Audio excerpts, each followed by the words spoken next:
ये कहानी है सूरजपुरा नाम के एक छोटे से गांव की। ये गांव भले ही नक्शे में छोटा था, लेकिन यहाँ रहने वाले लोगों के दिल बहुत बड़े थे। इसी गांव में रहता था रघुवीर, एक मेहनती लेकिन गरीब किसान। रघुवीर के परिवार में उसकी पत्नी कमला और उनका बेटा दीपक था। तीनों बहुत साधारण जीवन जीते थे, लेकिन उनके बीच प्यार और आपसी समझ की कोई कमी नहीं थी। रघुवीर के पास गांव के पास ही एक छोटी सी जमीन थी। उसी जमीन पर वो सालों से खेती करता आ रहा था। उसी से घर का खर्च, बीज खाद और बेटे दीपक की पढ़ाई चलती थी। लेकिन पिछले कुछ समय से उसकी जमीन जैसे थकने लगी थी। फसल पहले जैसी नहीं होती थी। एक दिन रघुवीर अपनी सूखती फसल को देखता हुआ खेत के किनारे बैठ गया। उसकी आंखों में चिंता साफ झलक रही थी। रघुवीर अपने खेत की ओर देखा और मन ही मन बोला, हर साल पैदावार कम होती जा रही है। अगर ज्यादा खाद डालूं तो मिट्टी खराब हो जाएगी, और अगर कुछ ना करूं तो घर कैसे चलेगा। वह देर तक वहीं बैठा सोचता रहा। आखिरकार उसने तय किया कि वह ये बात अपनी पत्नी कमला से जरूर करेगा। शाम होते ही वो घर लौटा और हाँ बताइए, आप बहुत परेशान लग रहे। मोहन ने उसे खेत की हालत और अपनी चिंता सब बता दी। सरिता कुछ पल सोचकर बोली, आप कुछ समय के लिए अपनी जमीन को आराम दीजिए। धीरे धीरे खाद डालते रहिए। तब तक आप गांव के बड़े किसान हरिनाथ चाचा से मिलाइए। वे बहुत समझदार और मोहन को बात जंच गई। अगली सुबह वो हरिनाथ चाचा के घर पहुंचा।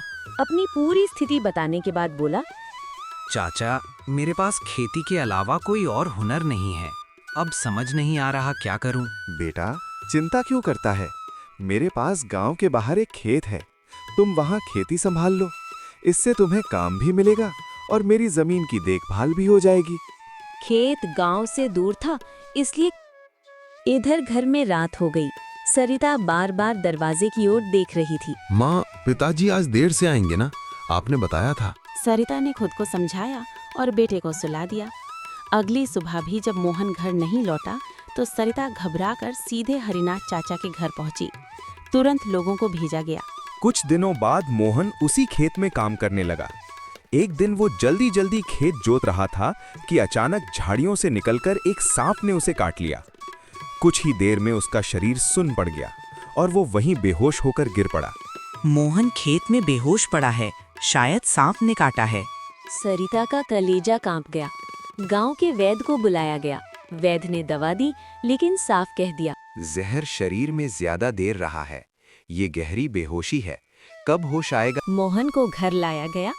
सरिता रात दिन उसकी सेवा में लग गई। घर की जिम्मेदारी अब पूरी तरह सरिता पर आ गई थी।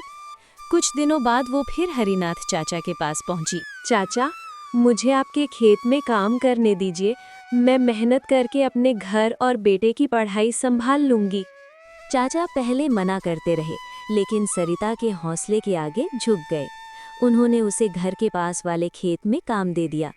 अब सरिता सुबह खेत में काम करती, दोपहर में गांव के घरों में सफाई और खाना बनाकर कुछ पैसे कमा लेती। अमित मन लगाकर पढ़ने लगा। धीरे धीरे हालात बदलने लगे। कुछ महीनों बाद एक सुबह मोहन की उंगलियों में हलचल हुई। सरिता ने जब उसकी आंखें खुलती देखी तो उसकी आंखों से खुशी के आंसू बह निकले। तुम ठीक हो बे? मोहन ने धीमी आवाज में कहा। सरिता, तुमने सब संभाल लिया। समय के साथ मोहन पूरी तरह स्वस्थ हो गया। अमित पढ़ लिखकर आगे बढ़ा और एक दिन अफसर बना। माँ, पिताजी, मैं आज जो कुछ भी हूँ वो आपकी मेहनत और त्याग के कारण हूँ। नहीं बेटा, ये सब तुम्हारी माँ का बलिदान है। समय अपनी गति से आगे बढ़ता गया।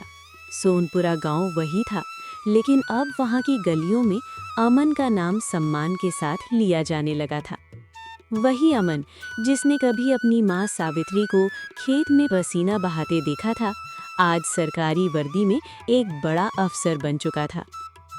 इस तरह सावित्री का संघर्ष, मोहन की ईमानदारी और अमन की मेहनत तीनों मिलकर एक ऐसी कहानी बन गए जो सिखाती है कि संघर्ष से भागने वाला नहीं, उससे लड़ने वाला ही इतिहास बनाता है।